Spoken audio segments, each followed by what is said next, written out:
What's up, YouTube? This is Big Mike. In this video, I want to talk about the other notable retirement that happened this offseason.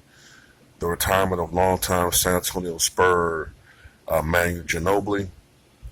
Um, I guess I want to ask the question I asked in my prior video about David West. Do you guys think that he's a Hall of Famer? And I think the answer to that one is no doubt about it. Um, while I won't quite say that well, I guess you kind of have to say that because of the number of championships he's won, four. You know, when you put it in that context, you kind of have to say he's a slam dunk first ballot Hall of Famer. But it's just that whenever I say someone's like no doubt about his first ballot slam dunk, I tend to think of people like Kobe, Jordan, Duncan, Shaq, Olajuwon. You know, I tend to think of those guys of that rarefied era. You know what I mean? Bird, Magic, Chamberlain, Abdul-Jabbar, Oscar. Those to me are, it's just that I see that. I've seen that written about him, slam dunk, no doubt. I would say he's probably first ballot, but I wouldn't say that he's, one of the all-time greats. But he is a Hall of Famer in my book. His longevity, the four NBA championships, of course, with the San Antonio Spurs, the first one being in 2003. The second one, 2005, the third one being in 2007, and the last one being, I believe it was the year 2014. And Ginobili was known for being one of the first guys in the modern era to come over from Europe and to flourish in the NBA. Of course, you had Tony Kukoc a decade earlier, but I think he just took what Tony Kukoc did and brought it to a whole other level. Ginobili was known for his exceptional passing, his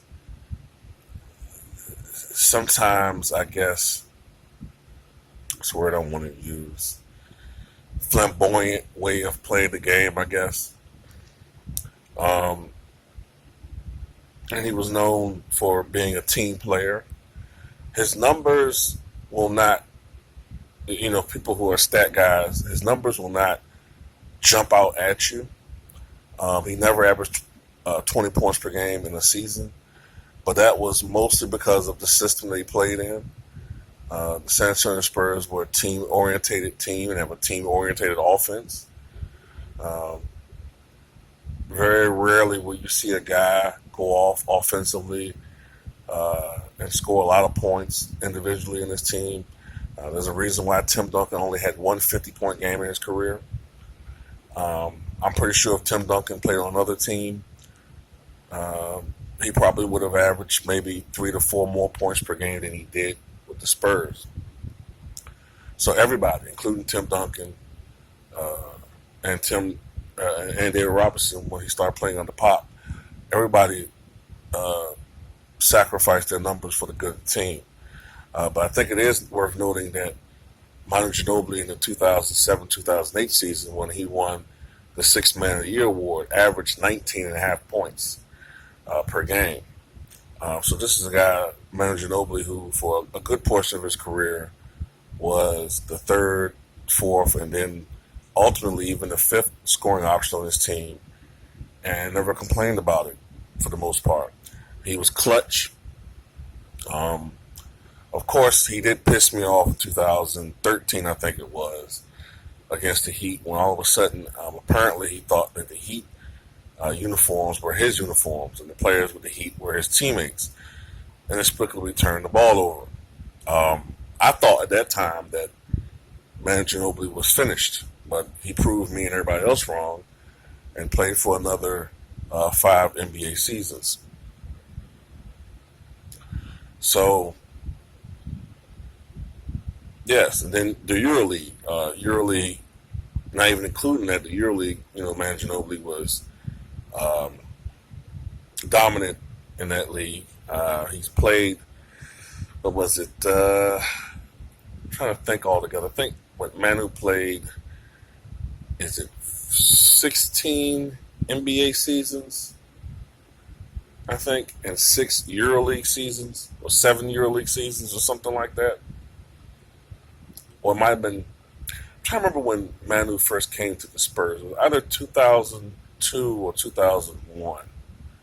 One of the two, but he either played 16 or 17 seasons in the NBA and 6 or 7 seasons with the EuroLeague. And this is something I didn't even know until I just looked this up. He's one of only two players to win a championship in the EuroLeague, a championship in the NBA, and an Olympic gold medal. The only other player to uh, achieve that is Bill Bradley, a longtime New York Knick. So, yeah, I guess you have to say that Manu Ginobili is a Hall of Famer. I guess the only argument is, you know, where would you rank Manu Ginobili in the era that he played in as far as shooting guards? Um, I like to tend to think that Manu Ginobili's peak was between 2004 maybe and 2009 or somewhere in that vicinity, 2010. I think those were his best years as an NBA player. Of course, the best shooting guard at that time was Kobe Bryant. Then under Kobe, you would have to put guys like, I'm trying to think of guys now, shooting guard position, Dwayne Wade, I guess Vince Carter, even though he never won an NBA championship, uh, Tracy McGrady. Uh,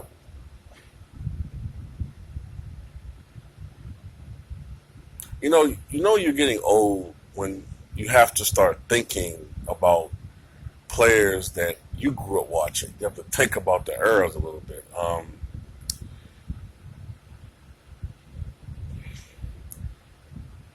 Joe Johnson, I guess he was still a shooting guard really in that position at the time. Uh, but I would put Manu over Joe Johnson because I don't know, man. To me, Joe Johnson, even though I think now he's seen more as a small forward, Joe Johnson to me is one of the most overrated players that I've ever witnessed in my life, man. And I might even do a video about that today, man. Like, I mean, don't get me wrong, Joe Johnson's a very good player, man. But to the level of how I see him being speaked upon by some people, man, no. But anyway, back to Manu Ginobili.